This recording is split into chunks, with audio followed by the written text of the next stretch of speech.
जन्म से लेकर 8 वर्ष तक की आयु में आपके बेटे में भी ये 4 गुण आ जाने चाहिए, ताकि हर माता पिता का पुत्र एक महान इंसान बन सके। क्या है ये 4 गुण, बात करते हैं मेरी इस वीडियो में।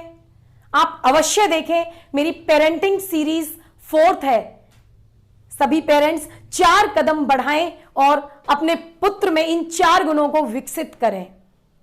आप मेरी इस वीडियो के लास्ट तक बने रहें, ताकि हर बच्चे के अंदर माता पिता इन 4 गुणों को डेवलप कर सकें और हर बच्चा अपने जीवन में सक्सेस हो सके।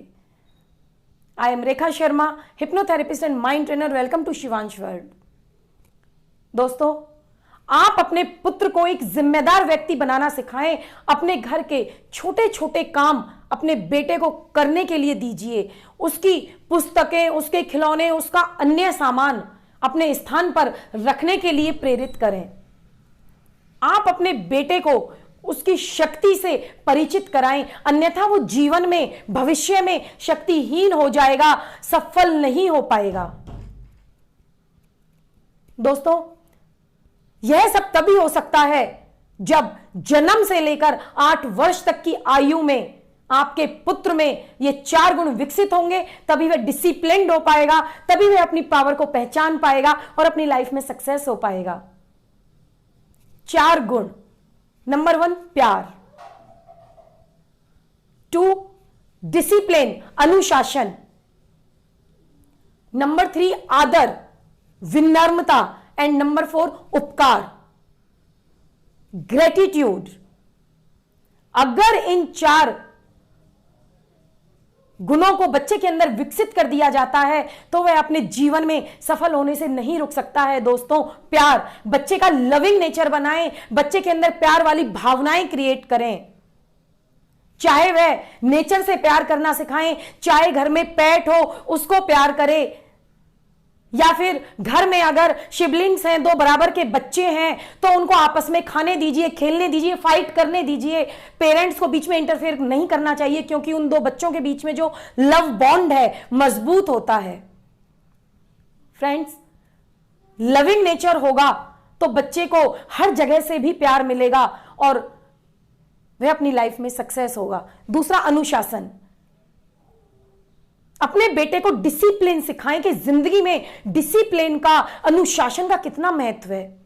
अगर आपका बेटा वास्तव में डिसिप्लिन्ड लाइफ जीना सीख जाता है तो वह बहुत कुछ अचीव कर लेता है। उदाहरण के तौर पर, अगर आप रेड लाइट पर रुकते हैं तो या तो आप अपनी स्वयं की समझदारी से रेड लाइट पर रुक जाएं, अन्यथा ट्रैफिक पुलिस वाले आपको जबरन, जोर जबरदस्ती रुकवाते हैं। रुकना तो आपको पड़ेगा ही। तो क्यों ना आप अपने डिसिप्लिन को फॉलो करते हुए, रूल्स को फॉलो करते हुए रुक जाएं, ताकि आप मौत का शिकार ना बन सकें। एग्जैक्टली उसी तरह अगर आपकी लाइफ में भी डिसिप्लिन है तो आप बहुत जल्दी सक्सेस को अचीव कर लेते हैं। आप अपने पुत्र को डिसिप्लिन सिखाएं, रात को समय से सोना, सुबह को जल्दी से उठना और हर सुबह की निकलते हुए सूरज की रोशनी, किरणें आप अपने बेटे को अवश्य दिखाएं, ताकि वह पॉजिटिव एनर्जी गेन कर सके। फ्रेंड्स, डिसिप्लिन का लाइफ में बहुत महत्व है, अपने पुत्र को सिखाएं।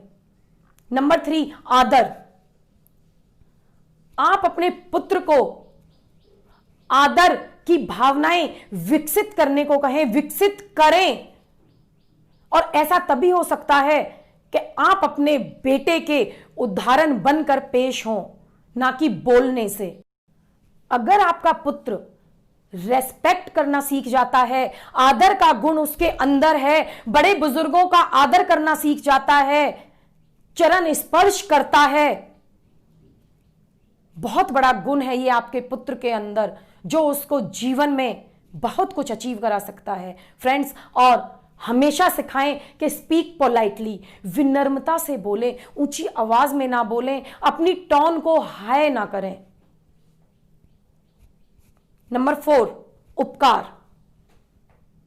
अपने पुत्र को सिखाएं कि उपकार की भावना हमेशा रखें, उपकार करें, दूसरों की मदद करें, दूसरों की हेल्प करें, क्योंकि दूसरों की मदद करना हमेशा आपके लिए लाभदायक होता है। जीवन में कहीं ना कहीं आपको बदले में मिलता है। यदि आप किसी के साथ उपकार करते हैं तो आपको अवश्य ही नेचर बदले में देता है। एक छोटी सी कहानी मैं उपकार की बताती हूं कि एक बार एक नदी के किनारे पर पेड़ था और उस पर मधुमक्खियों का छत्ता था।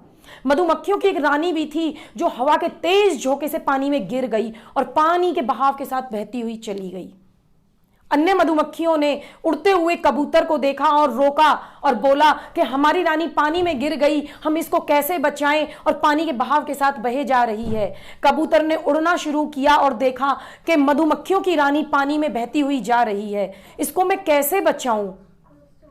कबूतर के दिमाग में एक तरकीब आई और उसने पेड़ का एक सूखा पत्ता तोड़ा और मधुमक्खी के आगे उस पत्ते को फेंक दिया। मधुमक्खी पत्ते पर आ गई।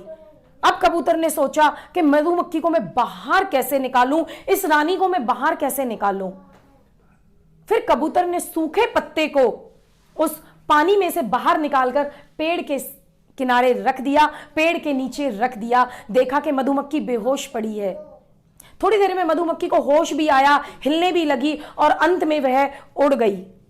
एक दिन हुआ क्या, एक चिड़ी मार था और वह कबूतर का शिकार करने जा रहा था। कबूतर के पीछे पड़ा हुआ था तो कबूतर उसी पेड़ पर जाकर बैठा जहां मधुमक्खी का छत्ता था अपने को बचाने के लिए। और उस मधुमक्खी की रानी ने देखा कि तो वही कबूतर है जिसने मेरी हेल्प की थी, मेरे जीवन को बचाया था।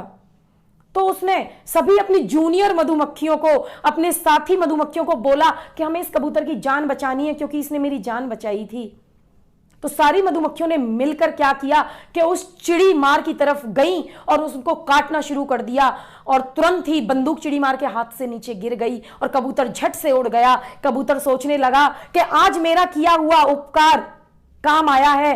दोस्तों, जीवन में हमेशा याद रखो, उपकार किया हुआ जीवन में कभी ना कभी अवश्य काम आता है। सो फ्रेंड्स, बच्चे को स्टोरी के माध्यम से बताएं उपकार क्या होता है, पुण्य क्या होता है, धर्म क्या होता है, मदद करना क्या होता है, इन सब का कितना महत्वपूर्ण रोल है जिंदगी के अंदर। बच्चे को अवश्य बताएं, स्टोरी टेलिंग करें ताकि बच्चा ये सब सीख सके और अपनी लाइफ में अप्लाई कर सके। फ्रेंड्स, लेकिन ये तभी सीख सकता है, एक लिमिट होती है, इसकी लिमिट होती है। जन्म से लेकर केवल 8 वर्ष तक आपका पुत्र ये सब सीख सकता है, इन सब गुणों को विकसित कर सकता है और 8 वर्ष के बाद इनका कोई मतलब नहीं रह जाता है। फ्रेंड्स, याद रखें, आपका बेटा वीडियो कैसेट रिकॉर्डर है। वह सब कुछ रिकॉर्ड कर रहा है, ना कि आपकी आवाज बल्कि आपके हाव भाव को रिकॉर्ड करता है। सो आप अपना खुद का नेचर, स्वयं पेरेंट्स अपना नेचर लविंग नेचर बनाएं, रेस्पेक्ट वाला नेचर बनाएं, उपकार वाला नेचर बनाएं और खुद अपनी लाइफ में डिसिप्लिन्ड इंसान बने ताकि आपका बेटा आपको देखकर अपनी कैसेट में वही आपके हाव भाव रिकॉर्ड करे। और होगा क्या, कुछ वर्षों के बाद आपको वो कैसेट चलाकर दिखाता है। सो फ्रेंड्स, आप जैसा भी करते हैं अपने घर में, आप अपने पुत्र के लिए एक एग्जाम्पल सेट कर रहे हैं। अपने बेटे के अंदर चारों गुणों को विकसित करने के लिए, एक सफल इंसान बनाने के लिए आपको भी एक गुड पेरेंट्स बनना होगा। Thank you.